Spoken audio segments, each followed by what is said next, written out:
though they shall be made to see one another. The mudrim, the sinful, would desire to ransom himself from the punishment of that day by his children, and his wife, and his brother, and his kindred, who sheltered him, and all that are in the earth, so that it might save him. By no means. So he will not be saved from this except by performing good deeds and abstaining from evil deeds. This is what is intended by belief in the last day. Anyone who says there is no resurrection, it's all about this worldly life. This is a kafir because he did belies Allah and his messenger, and the consensus of the Muslims, and that which is known in the deen by necessity. Thus there is no doubt in the disbelief of the one who rejects resurrection. With regard to that, Allah the Exalted said, the disbelievers pretend that they will never be resurrected for the account. Say, O Muhammad, yes, by my Lord, you will certainly be resurrected, then you will be informed of and recompensed for what you did, and that is easy for Allah. Allah the Mighty and Sublime ordered his messenger to swear by his Lord that he will raise his creatures, his saying.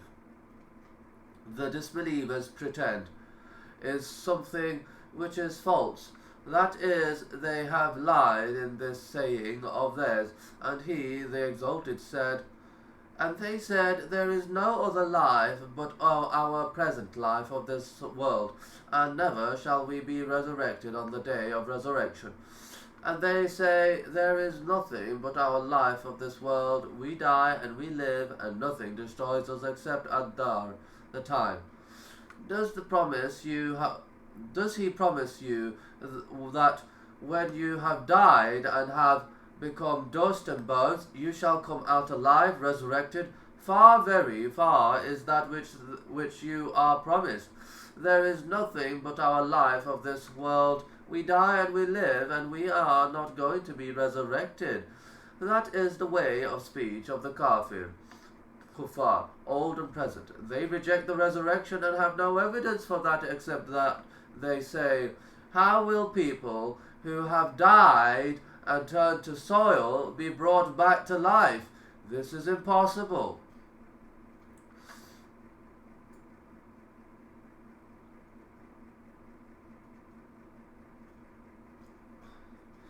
This is impossible.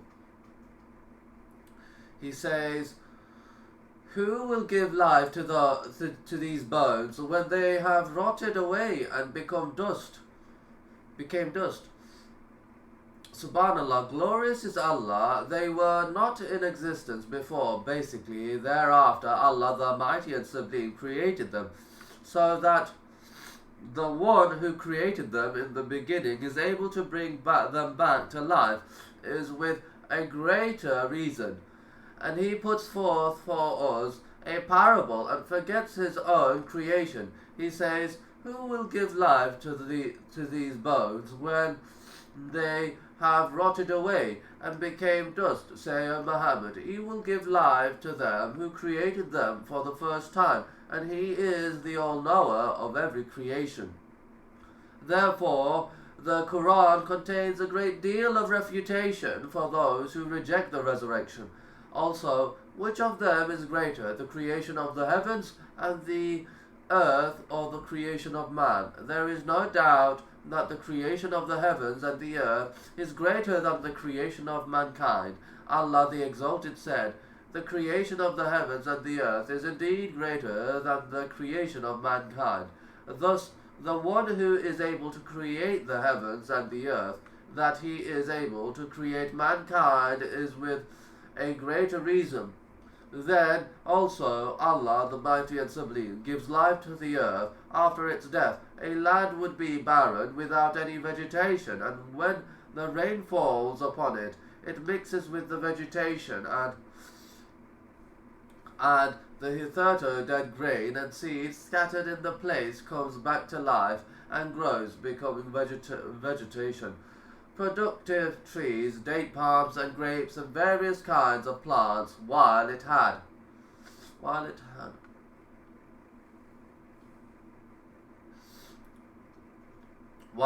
had been dead initially, is the one who gives life to the earth after its death, able to give life to man after his death. This is something real seen by people, that the dead, dry, barren land, when Allah the Mighty and Sublime makes the rain fall upon it, becomes green and flourishing with plants, as Allah the Exalted says, and you see the earth barren. But when we send down water rain on it, it is stirred to life, it swells and puts forth every lovely kind of growth. That is because Allah, He is the truth, and it is He who gives life to the dead, and it is He who is able to do all things. And surely the hour is coming, there is no doubt about it, and certainly Allah will resurrect those who are in the graves. This is an illustration seen by everyone who could have given life to these plants, who brought leaves, branches, and fruits from this dry seed. It is certainly Allah. Glorious is He, and exalted if He gave life to these plants after their death, He is able to resurrect the one in the grave. Nothing incapacitates Him. Glorious is He, and exalted. Similarly, if there were not to be resurrection and reward for actions, creation would have been useless. Why will He create them, and they have done good deeds or acts of disbelief, and then they will die and be left? This does not befit the justice of Allah, the Mighty and Sublime.